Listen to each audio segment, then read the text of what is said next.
जय हिंद साथियों, the freedom में आपका स्वागत है। मैं सुधीर।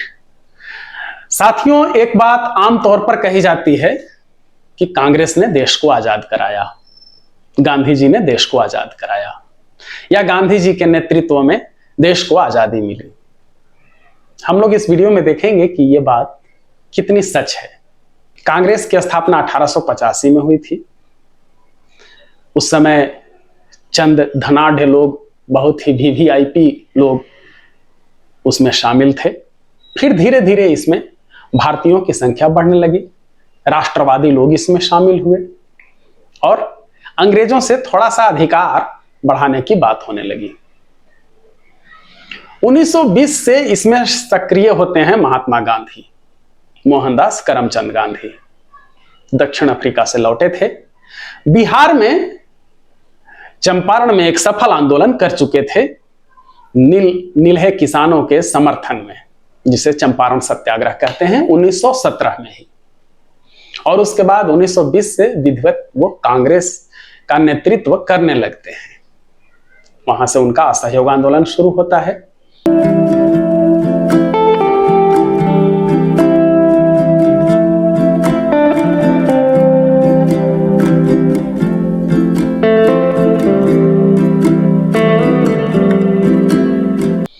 गांधी की सबसे बड़ी भूमिका यह रही कि गांधी से पहले की जो कांग्रेस थी वो चंद खास लोगों के लिए थी। उसमें आम जनता का कहीं से कोई जुड़ाव नहीं था।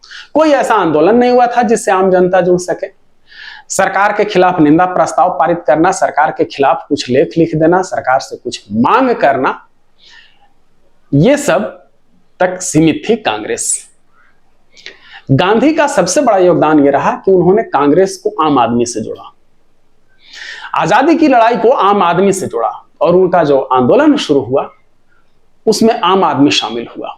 असहयोग आंदोलन उस समय देश का सबसे बड़ा आंदोलन बना और बहुत कम समय में महात्मा गांधी आम लोगों तक पहुंच गए। बहुत बड़ी संख्या में असहयोग आंदोलन में हिंदुस्तानियों ने भाग लिया। कहा जाता है कि उस समय लगने लगा था कि सचमुच ही देश को आजाद करा देंगे गांधी। असहयोग आंदोलन के दौरान सबने, सरकारी शिक्षकों ने अपनी नौकरी से रिजाइन किया। सरकारी जो भी बहुत सारे लोग नौकरी कर रहे थे, शिक्षकों के अलावा भी विद्यार्थियों ने कॉलेज जाना छोड़ दिया, या और जो कुछ भी अंग्रेजों के समर्थन में जो लोग काम कर रहे थे, विदेशी कपड़ों की होली जलाई गई। ये गांधी का करिश्मा था और ये गांधी का इतना बड़ा योगदान है कि जिसको कभी भी भुलाया नहीं जा सकता, नकारा नहीं जा सकता।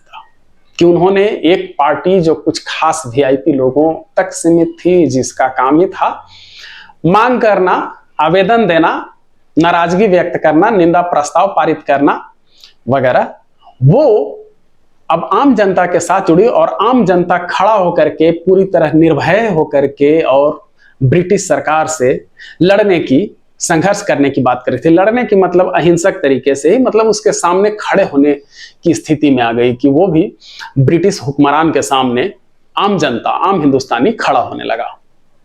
1928 में HSRA का गठन होता है। इससे पहले HRA बन चुका था और काकोरी एक्शन हो चुका था। HSRA भगत सिंह चंद्रशेखर आजाद के नेतृत्व में जब काम करने लगा, 28 में सैंडर्स को मारा गया। 29 में, अप्रैल 29 में दिल्ली असेंबली में बम फेंका गया। और फिर अदालत को मंच बना करके जिस तरह से क्रांतिकारियों ने भाषण दिए, खासतौर पर भगत सिंह ने अदालत में जो बयान उन्होंने दिया, वो फिर पूरे देश में बांटा गया, अखबारों में छपा। और जो गांधी ने करिश्मा किया था, वही करिश्मा भगत सिंह ने किया। भगत सिंह ने क्रांतिकारी दल को आम जनता से जोड़ दिया। इसीलिए उन्होंने बम फेंकने के बाद गिरफ्तारी की योजना भी बनाई थी कि हमें लोग प्रायः आतंकवादी समझ लेते हैं, ये समझते हैं कि ये सिर्फ फिरे नौजवान है। गांधी जी भी इन्हें कहते थे। लेकिन हमारा क्या मकसद है, हमें बताना जरूरी है, और बताने के लिए जरूरी है कि हम गिरफ्तारी दें और अपनी बात कहें। और यही किया भगत सिंह ने। आम जनता को पहली बार लगा कि ये तो हमारे लिए लड़ रहा है, ये हमारे लिए अपनी जान की कुर्बानी देने जा रहे हैं ये नौजवान। और भगत सिंह की लोकप्रियता खुद कांग्रेसियों ने, या अंग्रेजों के दस्तावेजों में भी यह है कि गांधी जी से कम नहीं रही। यह पटाभी सीतारामैया ने कांग्रेस के इतिहास में लिखा। तो वो काम जो गांधी ने 20 में किया था, 30 में जाकर के भगत सिंह ने किया। फिर गांधी का आंदोलन चला। दुर्भाग्य यह रहा कि भगत सिंह, सुखदेव और राजगुरु की फांसी के साथ ही क्रांतिकारी आंदोलन लगभग खत्म सा हो गया। या क्रांतिकारी गतिविधियां थोड़ी बहुत चली भी तो कोई वैसा संगठन फिर बन नहीं सका जो बड़े पैमाने पर काम कर सके। भगत सिंह की फांसी जब हुई उसी दौरान चटगांव शस्त्रागार कांड भी हुआ और मास्टर सुरेसेन उसमें फिर बाद में पकड़े गए, उन्हें फांसी दे दी गई, वो संगठन भी खत्म हो गया। अब यह हुआ कि देश में अगर लड़ने के नाम पर, अंग्रेजों के खिलाफ खड़ा होने के नाम पर जो मुख्य रूप से संगठन था वो कांग्रेस थी और गांधी उसका नेतृत्व कर रहे थे। इसके साथ कांग्रेस की एक और बड़ी बात थी कि देश की तमाम आबादी तो जुड़ी ही थी ही, देश की जो तमाम बड़ी हस्तियां थी वो सभी गांधी के शिष्य थे।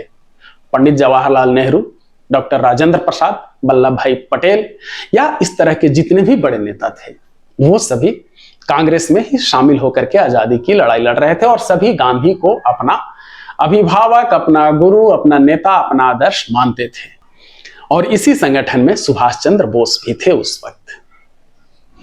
कांग्रेस के पक्ष में एक और बात यह थी कि क्रांतिकारियों को कांग्रेस से कोई गिला शिकवा नहीं था। कांग्रेस के लोगों को भी क्रांतिकारी अपने लोग ही मानते थे कि वो हमारे लोग हैं। तो इसलिए भी कांग्रेस के साथ कोई बहुत बड़ा उनका झगड़ा नहीं था, कोई विवाद नहीं था कांग्रेस के साथ। वैचारिक मतभेद जरूर थे। गांधी का यह था कि सिर्फ अहिंसा के ही रास्ते पर हमें चलना है, किसी भी हालत में हमें हिंसा नहीं करनी है और ऐसे ही संघर्ष करना है। क्रांतिकारियों को कहना है कि हमारा देश हमें आजाद हो, हमारा ये देश है, हमें मिलेगा।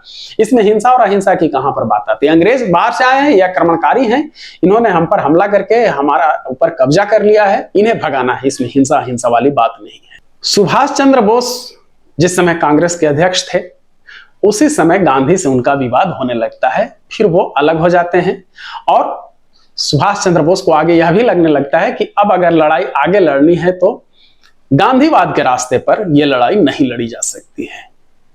और फिर वो अपनी नजरबंदी से फरार होकर के पहुंचते हैं जर्मनी, फिर जापान और वहां आजाद हिंद फौज का गठन करते हैं, आजाद हिंद सरकार का भी गठन करते हैं और वो सशस्त्र आंदोलन छेड़ देते हैं।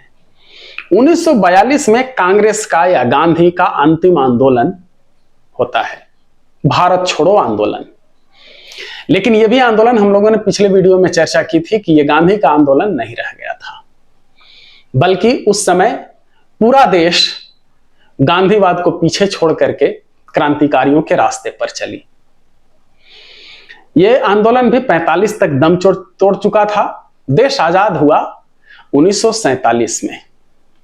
देश जब कोई आजाद होता है किसी विदेशी आक्रमणकारी से तो उसका एक कुछ नियम है कि सत्ता का हस्तांतरण होता है। और अंग्रेज जब छोड़ करके इस देश को जा रहा था, देखिए यही महत्वपूर्ण बात है जो समझना है कि क्यों ये कहा जाता है कि कांग्रेस ने देश को आजाद किया या गांधी जी के नेतृत्व में देश आजाद हुआ, गांधी जी ने देश को आजाद करा दिया। जब अंग्रेज यहां भारत छोड़ करके जा रहे थे, सत्ता का हस्तांतरण हो रहा था, उस समय बात करने के लिए अंग्रेजों से कोई क्रांतिकारी संगठन यहां मौजूद नहीं था। ले दे करके जो संगठन थे उसमें कांग्रेस महत्वपूर्ण थी, इसके अलावा मुस्लिम लीग थी, फिर छोटे बड़े और संगठन थे, देसी रियासतें थी। हाँ, लड़ाई जो थी वो 1930 में ही, जैसा कि मैंने कहा, क्रांतिकारियों का संगठन खत्म हो गया था। सत्ता का हस्तांतरण के समय सिर्फ कांग्रेस थी जो अंग्रेजों के साथ बातचीत कर सकती थी, या सत्ता का हस्तांतरण अंग्रेजों ने जो किया वो कांग्रेस के नाम पर किया, चूंकि कोई और संगठन नहीं था। मुस्लिम लीग थी तो मुस्लिम लीग के साथ उन्होंने समझौता किया और पाकिस्तान दे दिया मुस्लिम लीग को। यही सत्ता का हस्तांतरण जो है, इसके चलते कांग्रेस के हाथ में शासन की बागडोर आई। पहले अंतरिम सरकार बनी और फिर 1952 में चुनाव हुआ, वो अलग मैटर है। सत्ता के हस्तांतरण के नाम पर यह नहीं कहा जा सकता कि कांग्रेस ने ही देश को आजाद कराया। अगर सत्ता के हस्तांतरण के ही नाम पर कहा जा सकता है कि कांग्रेस ने देश को आजाद कराया, तो ऐसे तो मुस्लिम लीग को भी कहा जा सकता है कि जिन्ना ने पाकिस्तान को आजाद कराया। देश को आजाद कराने में कांग्रेस की जितनी भूमिका रही उतनी भूमिका क्रांतिकारियों की रही है। और अगर यह कहा जाए कि क्रांतिकारी विफल रहे तो कांग्रेस भी विफल रही, क्योंकि अंतिम आंदोलन तो 1942 का था, भारत छोड़ो आंदोलन, जो कि सफल नहीं रहा था। उसमें अंग्रेज नहीं चले गए थे भारत से। तो इसलिए यह सिर्फ एक तकनीकी बात है, सत्ता के हस्तांतरण को लेकर के कही जाने वाली बात कि कांग्रेस ने देश को आजाद कराया या गांधी के नेतृत्व में देश को आजादी मिली। गांधी का योगदान है, कांग्रेस का योगदान है, लेकिन इन लोगों से थोड़ा सा भी कम योगदान क्रांतिकारियों का नहीं है। लेकिन सच यह है कि सत्ता का हस्तांतरण हो रहा था, तो जो संगठन थे उसके साथ अंग्रेजों ने बातचीत की और उसे उस हिसाब से यहां की सत्ता सौंप करके वो चले गए। फिर बाद में चूंकि उन्होंने तो देशी रियासतों को भी अपनी आजादी का अलग अधिकार दे रखा था, लेकिन उस समय देश के महान नेता थे जिन्होंने देश के एकीकरण का प्रयास किया। हालांकि भारत पाकिस्तान को एक नहीं किया जा सका, क्योंकि सांप्रदायिक शक्तियां इतनी अधिक ऊपर आ चुकी थी, नफरत का माहौल इतना अधिक बढ़ चुका था कि वल्लभ भाई पटेल, जवाहरलाल नेहरू, महात्मा गांधी, राजेंद्र प्रसाद जैसे नेता भी हार गए, भारत पाकिस्तान को एक नहीं उस समय करवा सके। तो ये कहानी कि क्या वास्तव में कांग्रेस ने या गांधी के नेतृत्व में आजादी हमें मिली। इस वीडियो में इतना ही। धन्यवाद साथियों। जय हिंद। इनकलाब जिंदाबाद।